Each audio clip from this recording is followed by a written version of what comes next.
O calendário é sem dúvidas um dos fatores mais importantes para ajudar um time a ter uma temporada bem-sucedida, ou para afundar ainda mais uma equipe que já está com a sua temporada arruinada. Então, analisar o calendário da NFL é essencial para ajustarmos nossas expectativas para o desempenho de cada equipe nessa temporada. E é exatamente isso o que iremos fazer nesse vídeo. Para que a análise fique mais detalhada e completa, vamos utilizar 4 fatores que irão determinar a dificuldade do calendário para cada time, e em seguida, vamos identificar os principais prejudicados e os principais ajudados pela agenda dessa temporada. Os fatores serão os seguintes: número 1, força dos oponentes; número 2, força projetada dos oponentes; número 3, vantagem de descanso; e número 4, distância viajada. No decorrer do vídeo, eu irei explicar detalhadamente cada um deles, mas agora vamos começar com o primeiro: força dos oponentes. Esse fator é baseado no desempenho dos adversários durante a temporada passada, e a estatística que iremos usar é a média do aproveitamento de cada um deles. Para uma rápida explicação, se um time venceu todas as partidas da temporada passada e ficou com um recorde de 17-0, ele teve um aproveitamento de 100%, e caso ele tenha perdido todas as partidas, o aproveitamento foi de 0%. Agora que isso ficou claro, vamos para a nossa primeira tabela. Após as primeiras impressões, podemos perceber que é uma distribuição equilibrada entre as equipes, e os times que tiveram bom desempenho na temporada passada estão misturados com os que tiveram mau desempenho, tanto na parte de cima quanto na parte de baixo da tabela. Além disso, algumas divisões estão com seus times muito próximos, enquanto outras estão completamente espalhadas. Mas agora vamos para o que interessa, começando com os 5 melhores colocados, ou melhor, 6 melhores colocados dessa categoria, que são os times que terão calendário mais fácil segundo esse fator. Em primeiro lugar, temos o Atlanta Falcons empatado com o New Orleans Saints com 45,3%. Em terceiro lugar, temos o Carolina Panthers empatado com o Chicago Bears com 46,7%. E em quinto, o Los Angeles Chargers e o Tampa Bay Buccaneers com 47,8%. Logo de cara, podemos perceber que de todos os 6 times, apenas um é da AFC. Mas o que mais chama atenção é a presença em peso da NFC Sul, que conta com toda a divisão dentro do top 5, mas o motivo para isso é muito simples. Afinal, essa foi a divisão com o pior desempenho geral da temporada passada e todos os times jogam entre si 2 vezes por ano. Porém, a presença de toda a divisão continua interessante. Pulando para o outro lado da tabela, agora vamos para os 5 últimos colocados. Em 28º lugar, temos o Green Bay Packers e o Houston Texans com uma média de 52,6%. Em 30º, o Pittsburgh Steelers com 53,3%, seguido pelo Baltimore Ravens com 53,6% e por último o Cleveland Browns com 54,7%. Aqui também podemos identificar padrões parecidos, porém opostos. Agora temos 4 times da AFC e apenas os Packers da NFC. E mais uma vez temos uma divisão quase completa, que dessa vez é a AFC Norte. E o ponto curioso é que o único time que não está aqui está numa posição bem mais alta, que é o Cincinnati Bengals, que está em 14º com 50,2%. Seguindo com o vídeo, agora vamos para nosso segundo fator, que também é muito parecido: força projetada dos oponentes. Para esse fator, também consideramos o desempenho dos adversários. Mas como a temporada ainda não começou, obviamente não temos nenhum dado em relação às partidas. Então, consideramos a média de vitórias projetadas para os adversários nessa temporada. E quando se trata de projeções, a melhor fonte é sem dúvidas Las Vegas. Afinal, as casas de aposta têm de longe os melhores modelos preditivos e fazem as projeções mais próximas da realidade de maneira constante. É claro que os algoritmos usados estão longe de serem perfeitos, e uma temporada da NFL está repleta de fatores imprevisíveis, mas ao mesmo tempo, o trabalho deles é basicamente fazer previsões mais precisas que a maioria da população, e não é difícil de perceber que eles são muito bem-sucedidos nesse quesito. Dito isso, vamos para a nossa tabela, que foi baseada nos dados da casa de apostas americana FanDuel. Comparando com a última tabela, os times da mesma divisão estão um pouco mais espalhados, e como as previsões costumam ter limites mais próximos, temos diversos times empatados, com destaque para 7 equipes empatadas em 18º lugar. Outro ponto importante é que muitas equipes tiveram uma mudança significativa de posição, seja ela positiva ou negativa. Dessa vez, no top 5, contamos com Atlanta Falcons em primeiro lugar com 7,62, seguido pelo Los Angeles Chargers com 7,85, pelo New Orleans Saints com 8,09 e pelo Cincinnati Bengals e New York Jets em quarto lugar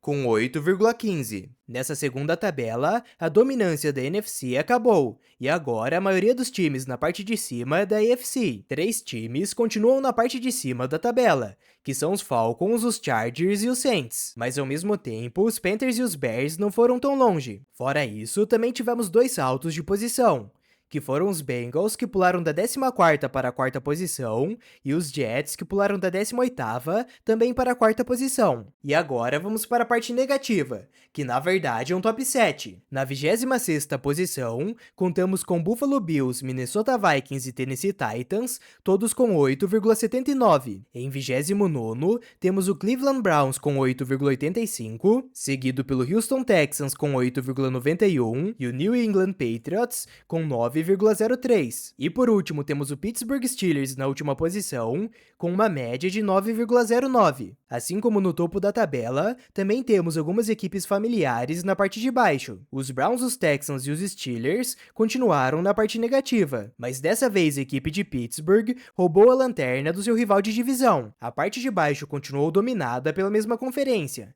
e agora isso até se agravou, com 6 times da AFC. Os Patriots caíram de posição, mas já estavam flertando com a parte de baixo desde a tabela anterior, e a maior queda que tivemos foi a dos Titans, que saíram da 10ª posição para a 26ª. Agora, fechamos os 2 fatores relacionados à força dos adversários, e vamos para a outra metade do vídeo, que está relacionada a fatores mais internos da equipe, que também serão cruciais para essa temporada, começando com a vantagem de descanso, que é muito importante para determinar o nível de preparação que o time terá para o seu adversário, e também para evitar lesões causadas pelo acúmulo de esforço físico. Esse fator é baseado na diferença de dias que o time teve para descansar e treinar em relação ao seu adversário. Para simplificar, se o time A jogou no domingo e o time B jogou na segunda e ambos irão se enfrentar no sábado, o time A terá 5 dias de descanso, enquanto o time B terá apenas 4. Ou seja, o time A terá uma vantagem de 1 dia de descanso. E ao somarmos essa diferença em todas as rodadas, como por exemplo esse 1 dia de vantagem na semana 1, 2 dias na semana 2, menos 1 dia na semana 3 e assim por diante, chegamos no número que iremos usar para essa tabela. Só de olhar para a tabela, já percebemos que as diferenças ficaram muito mais evidentes, e a ordem das equipes mudou significativamente. Basta anotar os nomes que estavam no topo da tabela, como o Atlanta Falcons e o New Orleans Saints, que caíram muitas posições. A distribuição geral parece mais uma vez equilibrada, porém as vantagens e desvantagens ficam muito mais gritantes nas extremidades da tabela. Começando pela parte de cima, temos o Baltimore Ravens em primeiro lugar com um total de 16 dias, os Patriots, Vikings e Eagles em segundo lugar com 12 dias, e o Green Bay Packers em quinto lugar com 8 dias. Dessa vez, temos um maior equilíbrio de conferências e de divisões, e os torcedores dos Ravens e dos Patriots podem respirar um pouco mais tranquilamente nesse fator, agora que as equipes mudaram totalmente de posição depois de 2 tabelas preocupantes. Um dos pontos mais chamativos é a velocidade em que a vantagem aumenta. No meio da tabela, a diferença para o time anterior costumava ser de apenas 1 dia, mas aqui no topo, temos um pulo de 4 dias de 8 para 12 e novamente de 12 dias para 16. Na parte de baixo, temos o New Orleans Saints e o Los Angeles Chargers na 27ª posição com 10 dias negativos, seguidos pelo Seattle Seahawks com 13 dias negativos e pelo Indianapolis Colts e Denver Broncos com 17 dias negativos. E na última posição, temos o San Francisco 49ers com 21 dias negativos. Nessa parte também tivemos mudanças drásticas de equipes que foram de uma ponta da tabela para outra em relação ao fator anterior, que é o caso dos Chargers e também dos Saints. E a diferença também vai aumentando conforme chegamos mais perto dessa extremidade, com um pulo de 3 dias de menos 10 para menos 13, de 4 dias para menos 17 e novamente de 4 dias para menos 21. E de toda essa tabela, o ponto mais chocante para mim é o tamanho da diferença entre as equipes, pois não estamos estamos falando apenas de uma simples vantagem ou desvantagem. Os Ravens têm uma vantagem de 16 dias em relação a algumas equipes do meio da tabela, enquanto os 49ers têm uma desvantagem de 21 dias, o que é bizarro. E mais bizarro do que isso é a comparação entre essas duas equipes, pois do Baltimore Ravens até o San Francisco 49ers temos uma diferença de 37 dias. Continuando, agora vamos para o nosso quarto fator, a distância viajada. Como o próprio nome já sugere, esse fator é direto ao ponto e é baseado em quantos quilômetros cada equipe irá viajar ao longo dessa temporada. E isso irá interferir diretamente no descanso e preparação dos jogadores, pois descansar no avião é muito diferente de descansar no seu quarto ou no centro de treinamento. Além disso, quando a viagem é muito longa, os jogadores acabam passando por diversos fusos horários que podem interferir na sua recuperação e com isso no seu desempenho. E agora que a importância desse fator ficou mais clara, vamos seguir direto para a tabela. Por se tratar de um dado tão específico, dessa vez não temos nenhum time empatado na mesma posição. A maioria dos times que tem algum jogo internacional no calendário,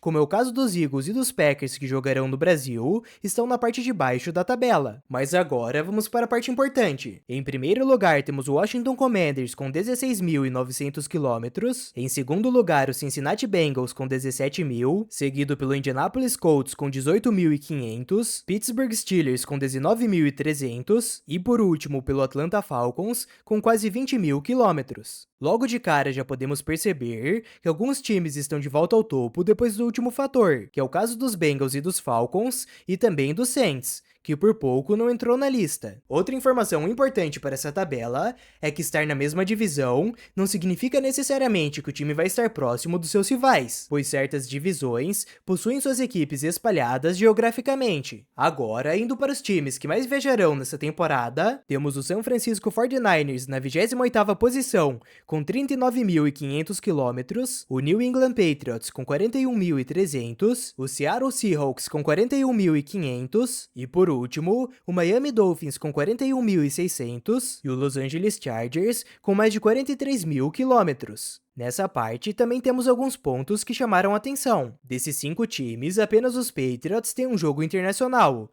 E mesmo assim, 3 equipes ficaram abaixo deles. No caso dos Seahawks, eles já estão de certa forma acostumados, pois ele é o time mais isolado da NFL geograficamente. Outro time que gera curiosidade devido à sua posição é o Jacksonville Jaguars, que está em 22º lugar, mesmo com 2 partidas internacionais. Porém, tudo volta a fazer sentido rapidamente quando olhamos para o calendário. Ambos os jogos são em Londres, com apenas 7 dias de intervalo, ou seja, 2 viagens seguidas de ida e de volta não serão necessárias. Agora que completamos os 4 fatores, vamos para a parte mais importante do vídeo, em que iremos reunir todas as informações. Para isso, eu calculei a média da posição das equipes em cada tabela para gerar uma tabela final. Porém, para deixar tudo um pouco mais preciso, eu dei um peso maior aos 2 primeiros fatores, devido ao nível de relevância. E sem mais enrolação, vamos para os resultados finais. Todas essas cores podem ser confusas, mas depois de entender a organização, tudo fará sentido.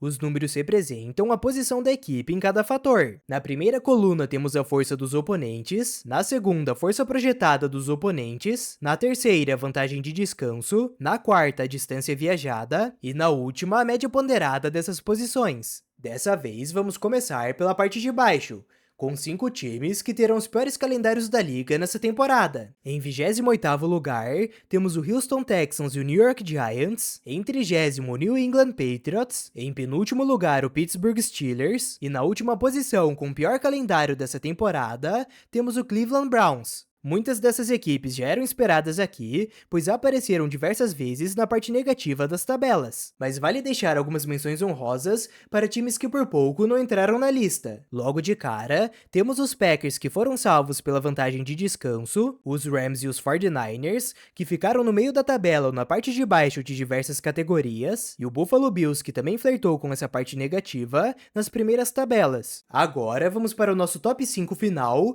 e mais importante do vídeo, que são os times com os melhores calendários dessa temporada. Abrindo a lista, temos o Cincinnati Bengals em 5º lugar, seguido pelo Carolina Panthers em 4º. E agora temos o nosso grande pódio. Em 3º lugar ficou o Chicago Bears, em 2º o New Orleans Saints e em 1º o Atlanta Falcons. Como podemos ver pelas colunas, muitas dessas equipes também já haviam marcado a presença no topo da tabela nos fatores anteriores. E agora vamos para as menções honrosas positivas. Logo de cara temos o Indianapolis Colts e o Philadelphia Eagles, que foram limitados respectivamente pela vantagem de descanso e pela distância viajada. Em seguida, temos o Tampa Bay Buccaneers, que também chegou muito perto do top 5, e por último, um dos times que mais chamou a atenção dessa tabela, que é o Los Angeles Chargers, que teve ótimos resultados nas primeiras tabelas, mas depois disso foi só ladeira abaixo. Agora que temos a tabela inteira, podemos perceber que a divisão NFC Sul terá em teoria a vida mais fácil da liga. A divisão conta com seus 4 times dentro do top 7 e com o primeiro e segundo colocado como seus principais representantes. Enquanto isso, a AFC Norte será o completo oposto e conta com 2 times na parte mais baixa da tabela e com os Ravens, que foram salvos pela vantagem de descanso. Mas é claro, os Bengals são a grande exceção e foram parar no outro lado da tabela. Outro detalhe interessante é a diferença de cenário em que os quarterbacks calouros Caleb Williams e Drake May chegarão. Como se já não bastasse a situação das equipes e as peças disponíveis para o ataque, quando se trata do calendário, essa diferença será ainda mais agravada. Os Bears terão o terceiro melhor calendário segundo a tabela, enquanto os Patriots terão o terceiro pior. Outros pontos interessantes e padrões curiosos da tabela devem ter passado despercebidos. Então, se você notou mais alguma coisa interessante na tabela, sinta-se livre para deixar um comentário. Voltando no assunto dos calouros, o Laiatu Lato, que foi o primeiro defensor a ser escolhido nesse draft, tem de longe a história mais impressionante dessa classe. E para descobrir como ele conseguiu superar uma grave lesão no pescoço, que fez com que ele se aposentasse temporariamente do esporte, confira esse vídeo que está aparecendo na tela. Se gostou do conteúdo, não se esqueça de se inscrever e de deixar o like. Muito obrigado por assistir até aqui, e nos vemos no próximo vídeo.